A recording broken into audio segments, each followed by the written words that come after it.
When the lawyer slid the small brass key across the table, it made a dry, metallic sound that seemed to echo through the entire office. Dana Riley had never heard a sound so final. The key was heavy, old-fashioned, its bow worn smooth by decades of touch. It didn't belong in this sleek glass and chrome downtown law firm. It belonged to another century. A tag hung from it, yellowed paper tied with twine. On it, in her father's unmistakable block handwriting, were just 3 words: 30 days. Stay. Dana stared at the words until they blurred. "That's it?" she asked. Her voice came out rawer than she intended. "After everything, he leaves me a key?" Across the table, Martin Keeler, her father's attorney for nearly 40 years, adjusted his tie and nodded once. He was in his 60s now, silver-haired, perfectly pressed, still as careful as a surgeon with his words. "The will is explicit, Miss Riley. You must remain in the property for 30 consecutive days, no more, no less. After that period, you'll receive the remainder of your inheritance." "What remainder?" Keeler folded his hands. "The estate, the liquid assets, the portfolio, everything." Dana laughed, sharp and humorless. "So I can inherit if I play house in the ruins for a month?" He didn't answer. He just slid a thin envelope toward her. "Your father left you a letter. He asked that I give it to you after you accepted the condition."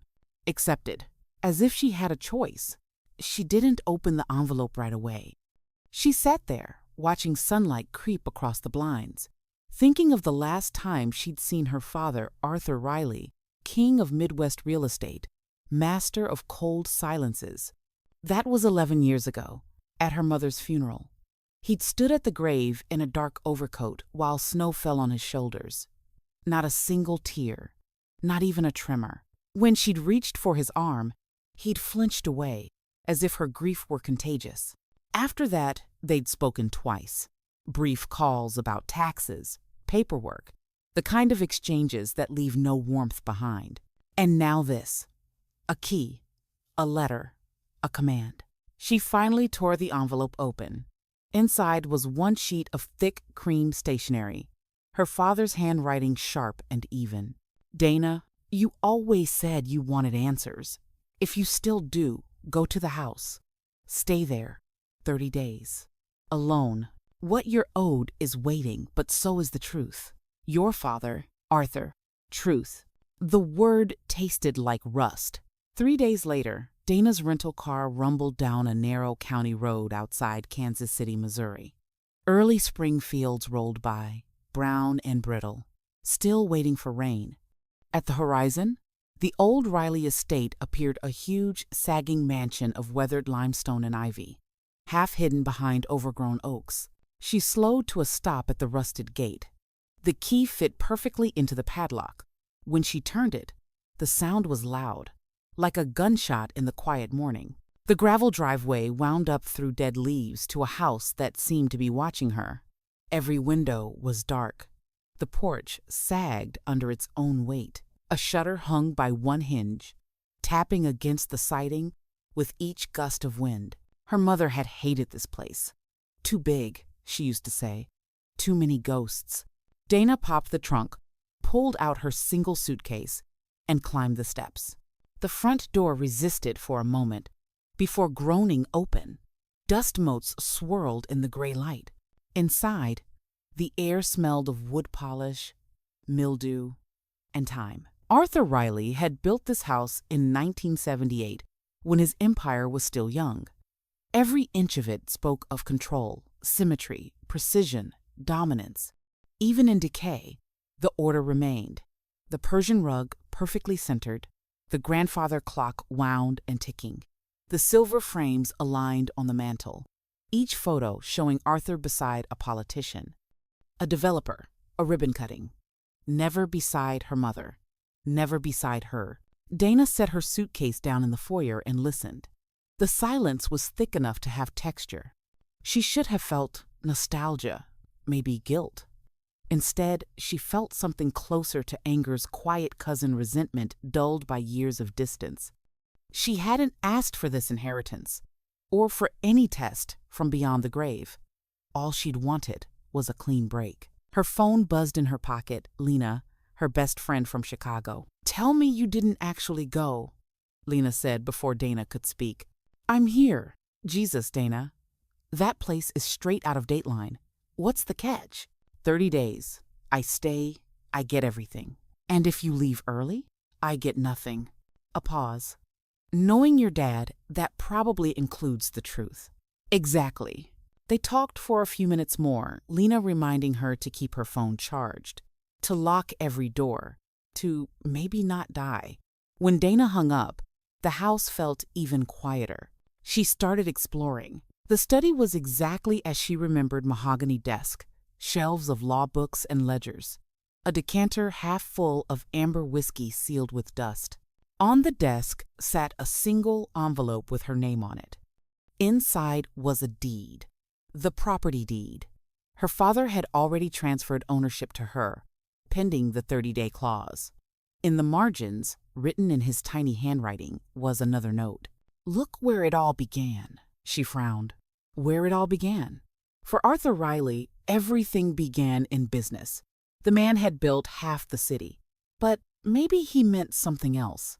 Behind the desk, a map of the property hung in a frame, hand-drawn, yellowed with age. In the far corner of the lot was a small square marked Foundry Cottage. She'd never heard of it. By late afternoon, the clouds had rolled in thick and low. Dana followed a dirt path behind the main house, through tangled weeds and broken fences, until she saw it a small stone building with a collapsed roof. The cottage looked like it hadn't been touched in decades. The door was padlocked. She tried the same brass key. It turned smoothly. Inside was dust, rot, and the faint smell of old oil. Shelves lined the walls, tools, nails, rusted cans of paint, and on the work table, under a cracked glass jar, was another envelope. Her name again. Her pulse quickened. This letter was shorter. "You think you know what ruined our family. You don't. The truth is buried here. Find it. A. Or." She stared at the words until her throat tightened. What was he playing at? Why couldn't he have just told her while he was alive? Lightning flickered outside. She folded the note, slipped it into her pocket, and looked around the cottage. Something was off. The floorboards near the table were newer, nailed in with different screws. She crouched, pressed her palm to the wood. It sounded hollow. A hidden compartment. She fetched a screwdriver from the shelf and pried one board loose. Beneath it lay a small metal box wrapped in a mildewed cloth. She lifted it out carefully, heart hammering. Inside were photographs. Old and curled her mother in her 20s, standing beside a man who wasn't Arthur Riley. Dana froze. The man's arm was around her mother's waist. He was smiling. On the back of the photo, in her mother's handwriting, Summer 78. Before everything. There were more photos. Her mother with the same man. Then her mother holding a newborn baby, not Dana, she realized, but another child. A boy. Her breath caught. She turned over the next picture. Written faintly, Eli. She didn't have a brother. At least, she hadn't known she did. The wind picked up outside, pushing against the rotted walls. Rain started drumming on the tin roof. Dana shoved the box under her arm and ran back toward the main house, mud splashing against her jeans. Inside, she locked the door and collapsed against it, dripping water onto the hardwood. Thunder rattled the windows. She spread the photos on the coffee table. Her mother's smile was unmistakable. The man beside her appeared in all of them. Tall, lean, dark-haired, handsome in a reckless way. And that baby Eli must have been hers, which meant her father had known. Had this been the secret? The reason for his lifelong resentment? Her mother's betrayal? She grabbed the whiskey decanter from the study and poured herself a glass, the liquid burning down her throat. Her hands trembled as she reached for the last envelope in the box. A sealed letter addressed not to her, but to Arthur Riley, postmarked 1979. She hesitated, then opened it. "Arthur, I can't keep living this lie. You said you'd forgive me, that you'd let him stay, but you never meant it. If you send him away, you'll destroy us both. Please, for Dana's sake, don't make me choose." Clara. Dana sank back into the couch. Her mother's name was Clara. And now the pieces shifted painfully into place. A forbidden affair. A child hidden. A husband's revenge that had echoed for decades. She stared into the storm outside, realizing her father's final game wasn't about money at all. It was about confession, about making her dig up the sins he could never forgive. At midnight, the power went out. The house plunged into darkness. Dana found a flashlight in the kitchen drawer and swept its beam across the walls. The portraits of her father seemed to glare back. Somewhere upstairs, a floorboard creaked. She froze. "Hello?" she called. No answer. Just the sound of rain hammering the roof. She told herself it was the wind, that old houses made noises. But as she turned toward the staircase, the beam caught something, a muddy footprint on the hall rug. Still wet, her throat went dry. She looked toward the front door. It was locked. The footprint was small, maybe a woman's. Another step above her. Slow, careful. She clenched the flashlight tighter and climbed one stair at a time. The upper hallway stretched long and narrow. Doors closed on either side. The sound came again from the guest bedroom at the end. When she pushed the door open, it was empty. The window rattled, half open. Curtains flapped like ghosts. The footprint trail ended there. She shut the window and turned and caught her reflection in the mirror. For a heartbeat, she could have sworn another figure stood behind her, just out of focus. She spun around. Nothing. Her pulse thundered. "Get a grip, Dana," she whispered. "It's the house. That's all." Still, she couldn't shake the feeling that the house was awake now, that opening the box had stirred something older than grief. Back downstairs, she poured another glass of whiskey and sat at the table, studying the photos again. Her mother, the man, the child, Eli. If Eli existed, where was he now? Had her father driven him away? Paid him off? Worse, on the back of the last photograph, written faintly in pencil, was an address 417 Hollow Road, the same property. That meant the boy had lived here once. Maybe he still had something hidden. Dana grabbed her flashlight again and searched the downstairs hallway. At the far end, behind the pantry, she noticed a faint outline of a door beneath peeling wallpaper. She tore the paper away, revealing a narrow wooden frame. The brass key fit again. Behind the door was a small stairway descending into darkness. She hesitated only a moment before going down. The basement smelled of damp earth. Shelves of old ledgers and crates lined the walls. In the far corner, an iron cot sat under a bare bulb that flickered once, then steadied. And beside the cot, nailed to the wall, was another envelope. "For Dana, when you're ready." Her heart thudded.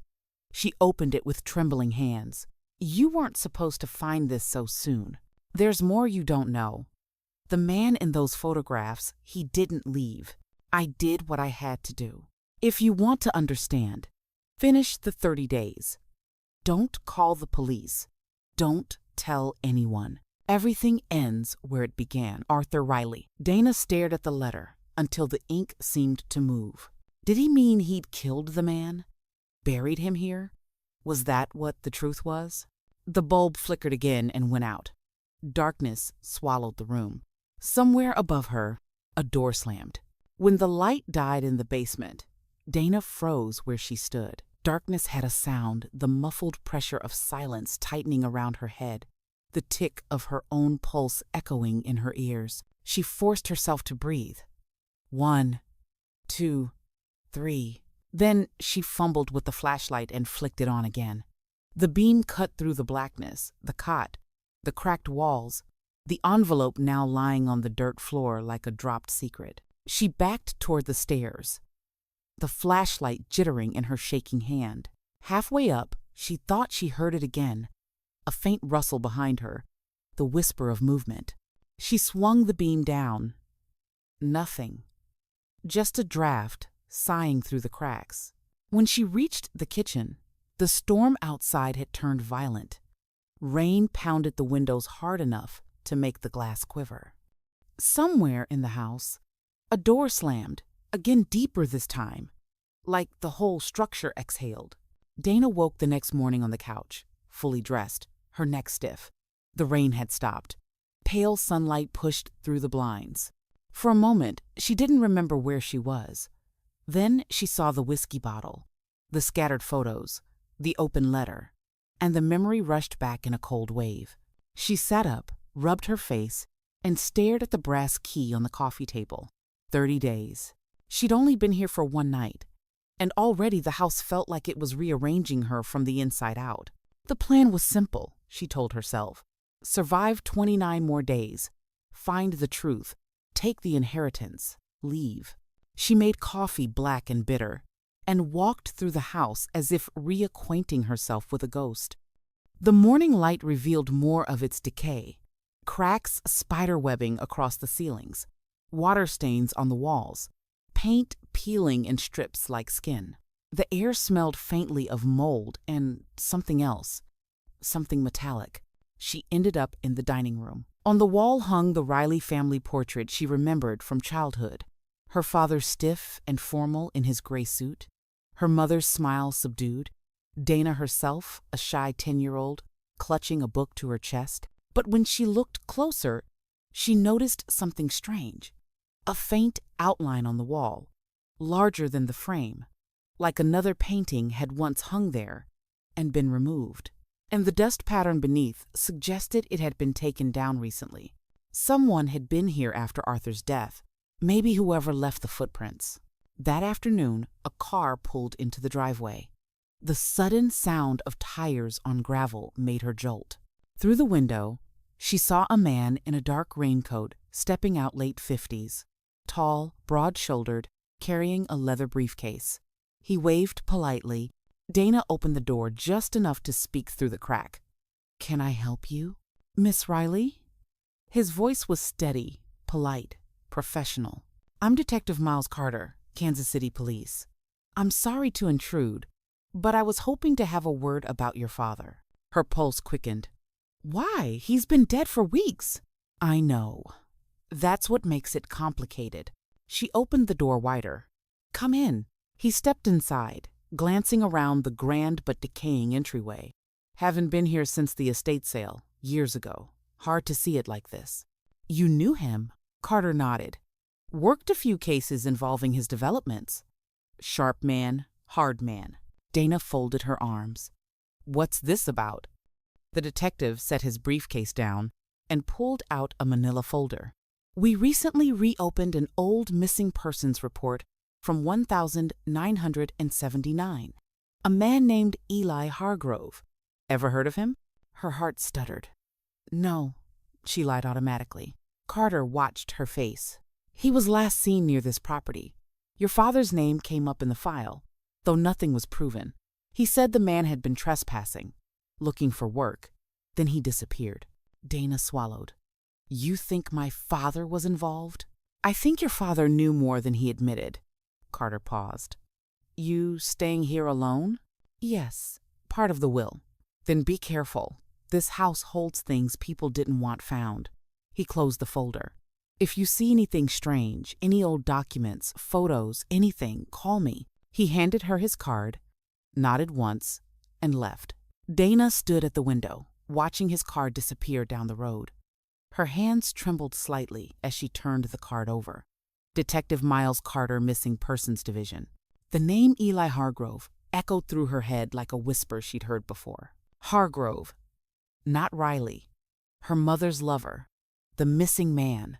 So it was him. That night, she dreamed of her mother. Clara stood at the top of the staircase, wearing the same cream blouse she used to wear when baking pies on Sunday mornings. Her face was pale, her eyes dark with warning. "Don't stay here," she whispered. He buried the wrong one. Dana woke gasping, drenched in sweat. The clock read 3:17 a.m. A sound echoed from downstairs, faint but real. A door closing softly. She grabbed the flashlight and crept down the hall.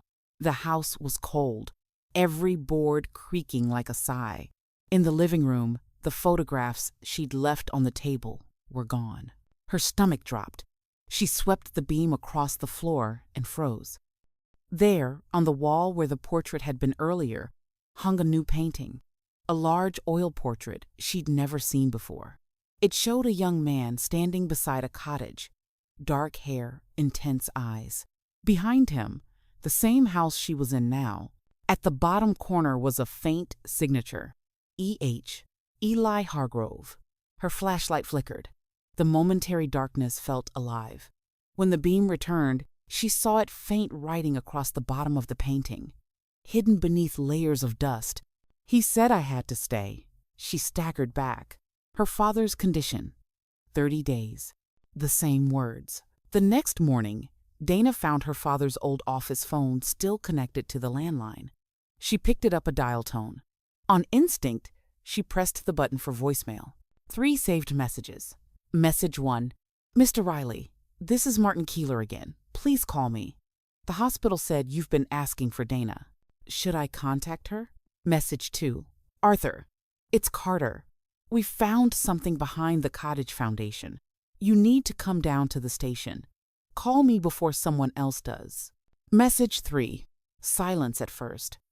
Then, faint breathing. And her father's voice, hoarse, trembling. Dana, if you get this, I couldn't bury the truth, but I buried him. Forgive me. It was an accident. It had to be. Click. End of message. Her knees almost gave out. She spent the rest of the day searching the study for anything that could explain the message. At the bottom drawer of the desk, under old ledgers and property deeds, she found a leather-bound journal. Inside, her father's handwriting filled the pages tidy, methodical, but as the entries progressed, the lines grew uneven, desperate. The 3rd of June, 1979. She won't stop seeing him. Says she loves him. Says he's the only one who makes her feel seen.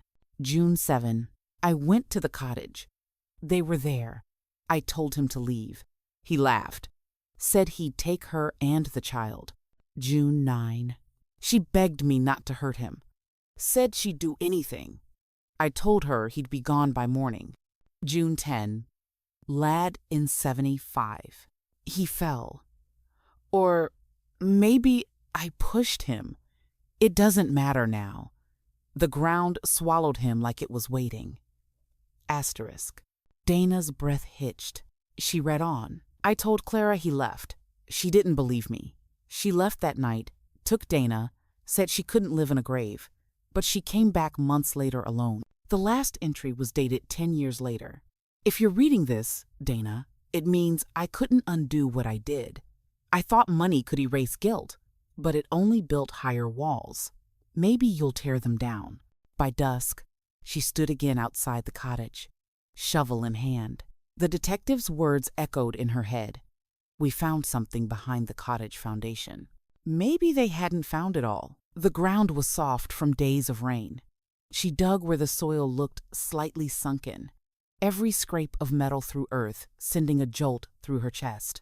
After an hour, the shovel hit something hard. She knelt, brushed away mud, and uncovered the corner of a rotted wooden box. Inside was nothing but bone fragments and a rusted locket. She opened it carefully. Inside was a photo of her mother Clara and the same man from the pictures. Tears blurred her vision. She whispered into the night, "You didn't deserve this." Behind her, the cottage door creaked open. She spun around, heart hammering. A figure stood silhouetted in the doorway, male, tall, motionless. For a moment she thought it was the detective or a memory come to life. Then the figure stepped forward and she saw his face, pale, young, unfamiliar. But his eyes, those same dark, intense eyes from the portrait. "Eli?" she whispered. The figure tilted his head slightly. "You shouldn't have come back," he said softly. Then he was gone. The door swung shut, the sound echoing like a heartbeat. Dana stumbled back to the house, shaking. She locked every door, every window, every latch she could find. She wanted to call Detective Carter, but her phone was dead, no service, no signal. She poured another drink and sat by the window, staring out at the cottage. Lightning flashed again, illuminating its outline against the trees. Her father had killed the man. Her mother had lived with the lie. And now, the ghost, literal or not, was here. She looked down at the brass key, the same key that opened every door, every secret. Maybe that was the point of the clause. Not punishment, confession. She thought about leaving, just driving away, abandoning the house and whatever money it held. But then she saw the portrait on the wall again, Eli's painted eyes watching her. He hadn't left, and neither could she. 30 days, she whispered. Then I'll know. The next morning broke gray and silent. No birds, no wind, only the faint ticking of the kitchen clock, a sound Dana hadn't noticed before, but now it filled every corner of the house like a pulse. She hadn't slept. She had drifted between dreams and half-waking, haunted by the image of her father's study, that locked drawer, the smell of old paper and cologne, the silence of secrets. By dawn, she was already sitting at the kitchen table, wrapped in her late mother's cardigan, staring at the key again. It gleamed faintly under the thin light, a key to something that had waited 30 years. By the time the clock hit 7, she made up her mind. Coffee in hand, she walked to the study. The air inside felt different, still, heavy, almost reluctant. Dust motes swirled in the faint morning light.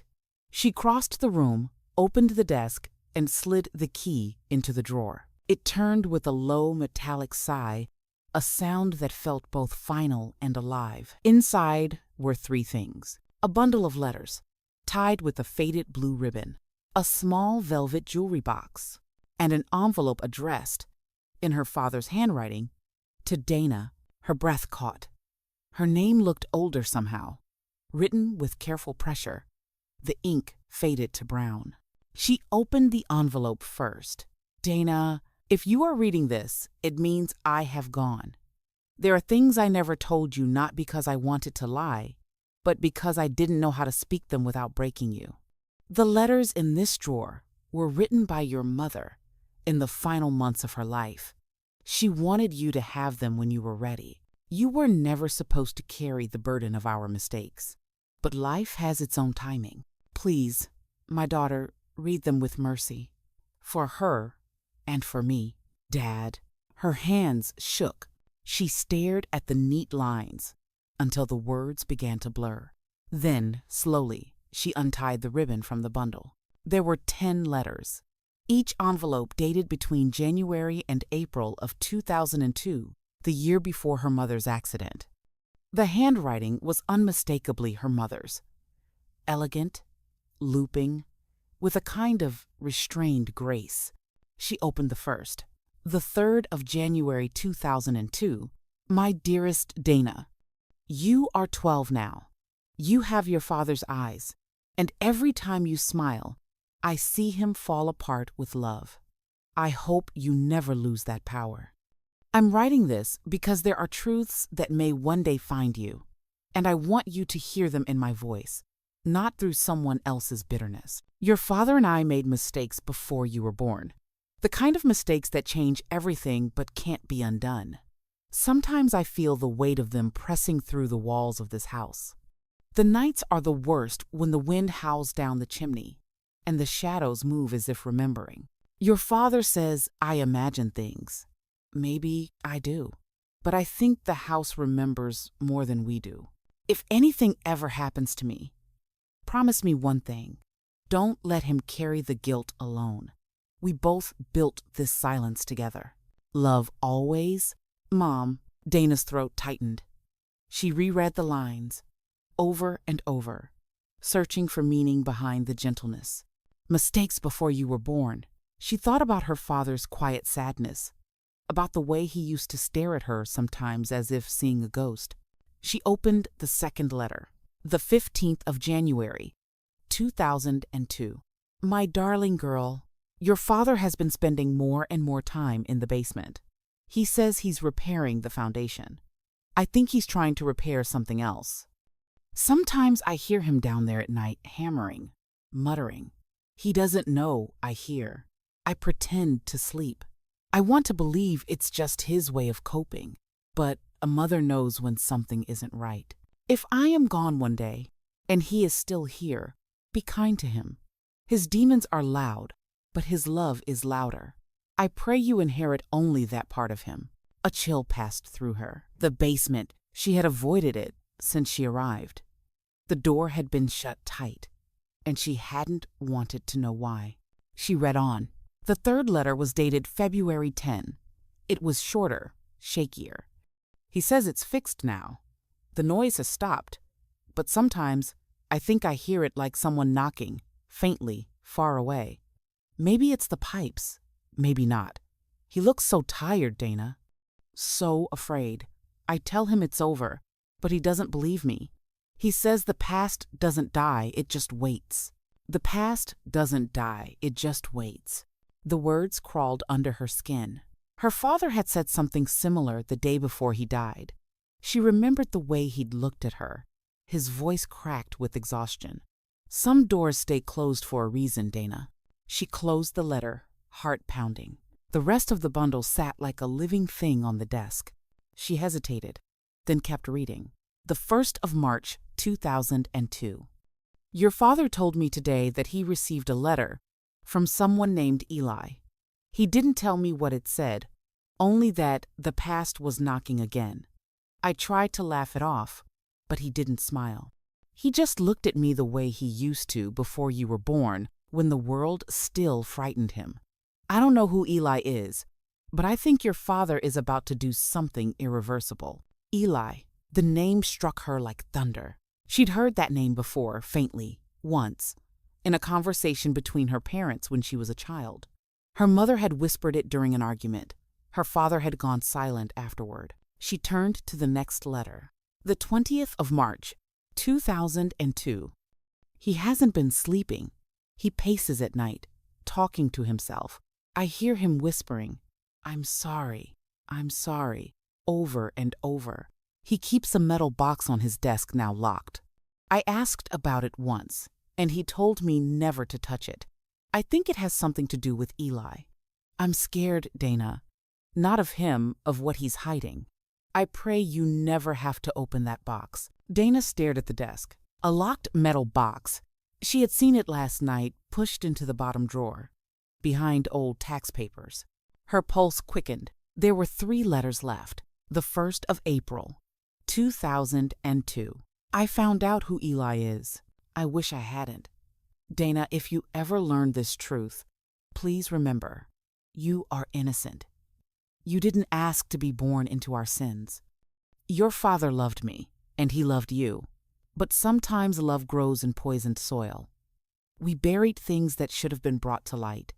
And one day, the light will come, whether we're ready or not. Her eyes blurred.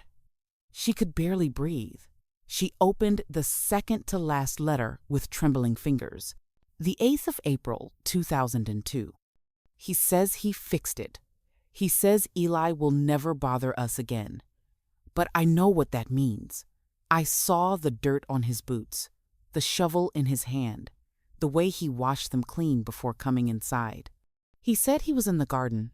I know he was lying. Dana, if you're reading this years from now, I pray to God you never find the truth. Some forgiveness can't be earned, only endured. Her hands shook so violently she almost dropped the paper. Her father, the basement, the letters, the lies. There was 1 letter left, dated the 14th of April, 2002, 3 weeks before her mother's accident. If anything happens to me, promise me you'll forgive your father. He did what he thought he had to do to protect us. But I think the past doesn't forgive so easily. Maybe someday, when you're grown, this house will tell you the truth. Maybe it already has. Love always. Mom. Dana sat in silence, the last letter lying limp in her hand. Outside, the wind began to rise. The window panes rattled softly. The house creaked, shifting as if under the weight of its memories. She looked down at the velvet box. Her father had left it beside the letters for a reason. Inside, nestled in old velvet, was a silver locket. She opened it. Inside was a small photograph. Her mother, younger, standing beside a man who was not her father. On the back, in fading ink, a message. Eli and Grace, 1981. Her mother's name, her mother's smile, her mother's secret. The air left Dana's lungs. Eli wasn't a stranger. He was someone her mother had loved before her father. Maybe longer, maybe too long. She placed the letters carefully back on the desk and looked at the basement door through the study's open doorway. It seemed darker than before. Waiting. That night, she sat by the fire, unable to sleep. The locket gleamed faintly in her palm. Every creak in the house felt like a whisper. She kept hearing her mother's words. The house will tell you the truth. And maybe, Dana thought, it was trying to, through the letters, through the quiet, through the heaviness in the air.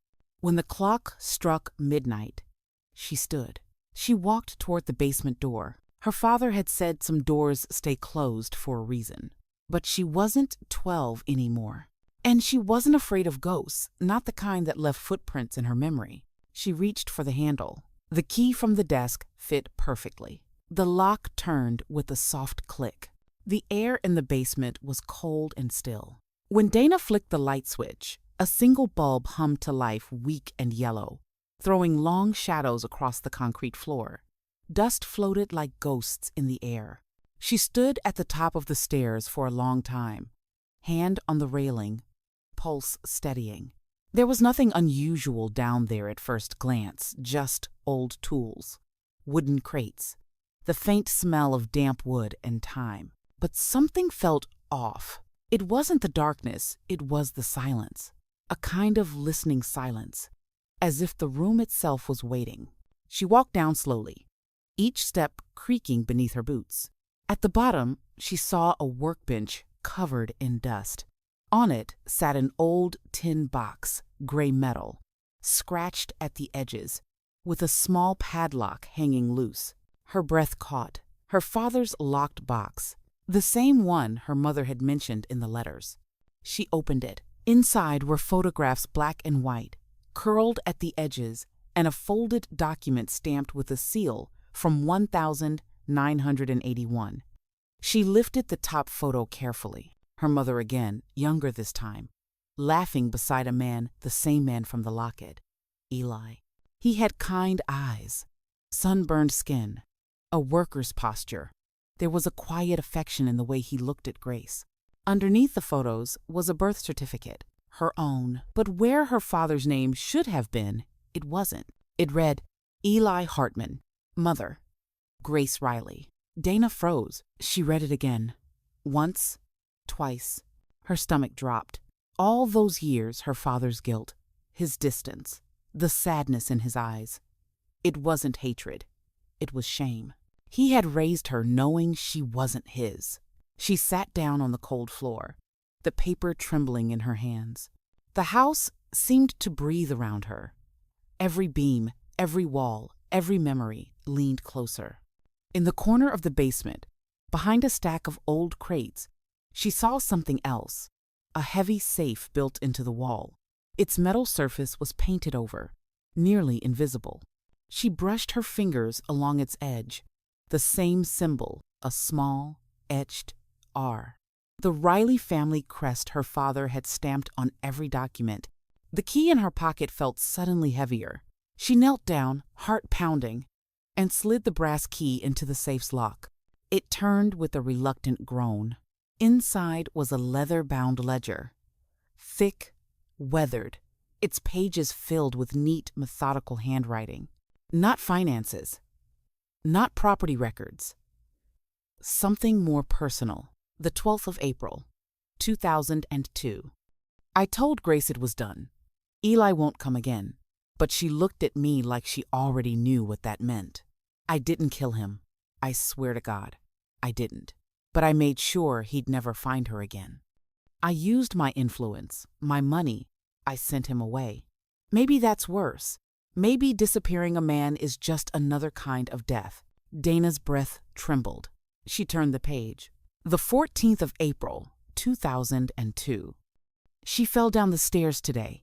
The doctors say concussion, but she's not waking up. If she doesn't, it's on me. I wanted to protect her, but I only built a prison. The house doesn't feel like home anymore. It feels like judgment. That was the day of the final letter. The 17th of April, 2002. If she doesn't make it, I'll make sure Dana never knows. I'll build her a life away from all this. She'll never have to carry this story. But if she ever comes back here, if she ever finds this place, I hope she understands. I was just a man who loved too hard and too wrong. Dana closed the book, tears stinging her eyes. He hadn't killed anyone. He had buried the truth, instead buried it under silence, lies, and shame. And now she was here, unearthing it all. Upstairs, the wind moaned through the chimney like a sigh. She climbed back up, the ledger in her arms, her mind racing. The inheritance clause finally made sense. 30 days in the house. Not to test her endurance, to give her time. To face what was buried in memory, not in the ground. When she reached the study, the old clock on the mantel struck 9. The fire she'd lit earlier had burned low, only embers left.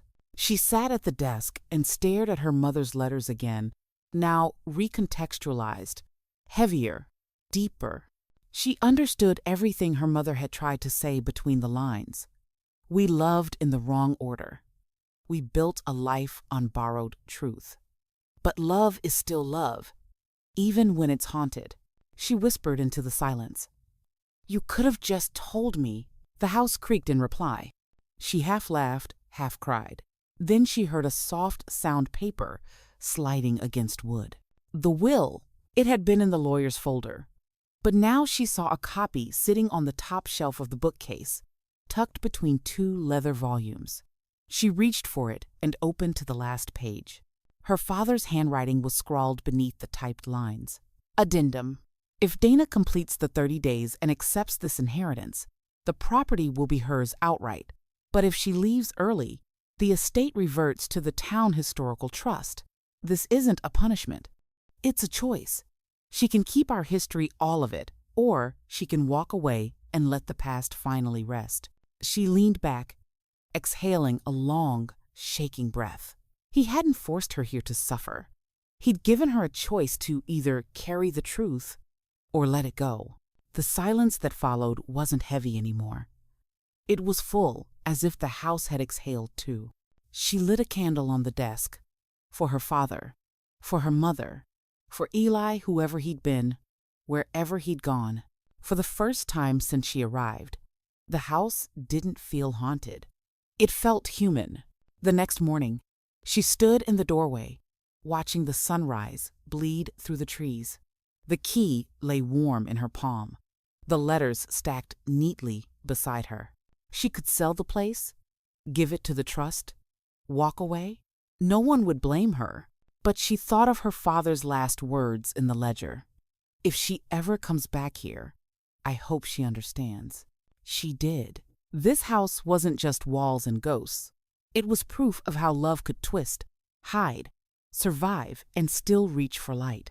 She walked through every room, touching the old furniture, the framed photos, the cracked window panes. For the first time, she noticed how beautiful the imperfection was, like her family. When she reached the basement door again, she didn't feel afraid. She locked it. Then she pocketed the key, not to hide the truth, but to keep it. Some stories didn't need to be told to everyone. They just needed to be understood. That night, she sat outside on the porch, wrapped in her mother's cardigan, watching the stars come out over Kansas City. Fireflies drifted through the tall grass like small, living memories. She whispered into the warm air, I forgive you. Maybe, somewhere, her father heard. Maybe the house did too. The wind shifted softly, and for the first time since she'd arrived, it felt like an answer, quiet, steady, and kind.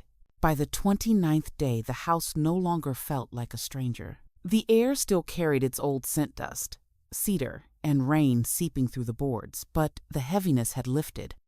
Dana had opened every drawer, aired every curtain, and spoken aloud to the silence so often that the echoes had begun to sound like company. She had kept a ritual: coffee at dawn, one letter read each morning, 1 hour spent outside walking the property. She had found her father's old orchard, a handful of trees still stubbornly bearing fruit despite years of neglect. The apples were small, tart, imperfect, and delicious. It surprised her how much living remained here. On the final morning, she woke early, packed a small suitcase, and sat at the kitchen table with the last thing left unread: a short note sealed in plain white paper. She had found it tucked behind the clock 2 nights ago. It wasn't dated, only marked "for the end." She opened it slowly. "Dana, if you've made it this far, you've already done what I never could. You stayed. I couldn't live with what I'd done, but you lived through what I hid. The house is yours, if you want it. Not for the land or the money, for the chance to grow something honest on top of what we buried. Don't waste your life chasing ghosts. Let the truth make roots instead." "Dad." The words blurred through her tears. For the first time, she didn't cry from pain. It was release, a clean ache that left space for breath. She stood, walked to the back door, and stepped outside. The morning sun painted the grass gold. The orchard shimmered with dew. She could hear the faint hum of the highway in the distance, the world moving on. She walked to the old garden where her father used to kneel, the earth dark and rich. She knelt too, pressed her palm into the soil, and whispered, "I'm staying. Not forever, maybe, but long enough to plant something new." A "for sale" sign still leaned against the porch, untouched. She hadn't decided whether to keep it or take it down. For now, the house was both memory and possibility. Dana had called the lawyer, signed the acceptance papers, and transferred the title. She had written a statement for the historical trust, explaining that the estate would remain in the family, restored, open to visitors once the renovations finished. The Riley House, she named it. Not a shrine to guilt, a small museum of forgiveness. She spent her afternoons cataloging boxes of letters, photos, and ledgers. Some she sealed away again. Others she left on a new bookshelf under the window, sunlight on every spine. One afternoon, as she painted the living room walls, she noticed a car slowing by the gate. A woman about her age stepped out, carrying a folder. "Miss Riley?" the woman called. "Yes. I'm Claire Hartman," she said gently. "I think we might be related." The name hit like soft thunder. Hartman, Eli's last name. They stood in awkward silence for a moment, 2 strangers, connected by a secret older than either of them. Then Dana gestured toward the porch. "Come in, there's coffee." Inside, Claire explained she was Eli's niece. Her family had wondered for years what had happened to him. They'd received 1 postcard from Kansas City in 1981, then nothing. When her mother died, Claire found an envelope with Grace's photo and the address of this house. Dana listened, heart steady. "He wasn't hurt," she said finally. "He left. My father made sure he couldn't come back, but he lived. Somewhere." Claire's eyes softened. "Then maybe we both get to forgive them." They sat at the kitchen table, drinking coffee in quiet recognition, 2 branches of one hidden family, finally meeting under sunlight instead of shadow. When Claire left, Dana stood at the gate watching her drive away. The wind moved through the orchard, carrying the scent of apples and rain. She turned back toward the house. The windows glowed warm, every room alive again. She walked inside, poured herself a glass of wine, and opened her laptop. On the blank document she typed, "The Inheritance Clause. A Family Record by Dana Riley." It wouldn't be a tell-all book. It would be a testimony of how silence can wound and truth can heal, how love can survive its own mistakes. She would tell it simply, honestly. Maybe someone, somewhere, would read it and feel less alone. That night, she lit a fire and read the last of her mother's letters one more time. The paper was thin, the ink fading, but the voice was alive. Maybe one day, this house will tell you the truth. Dana smiled. It did. She placed the letter back in its envelope, slid it into a wooden box, and set the box on the mantel. Then she turned off the lights, leaving only the fire and the ticking clock. Outside, the wind rose again, but this time it sounded different, not like sorrow, but like music moving through old wood. She closed her eyes. Spring came early. The first blooms pushed through the orchard soil, delicate and new. Local volunteers came on weekends to help her clean and repaint.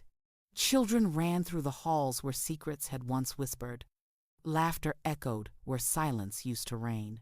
On the final plaque beside the front door, Dana had engraved her father's last words. Let the truth make roots instead. And below it, her own addition.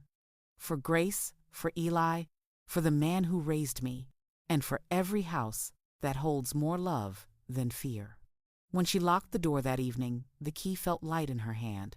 The house no longer waited for forgiveness. It had already found it. If you enjoyed this video, don't forget to subscribe to the channel, like, and share it with your friends. And hey, let me know in the comments what you think about this video. Your feedback means a lot to me.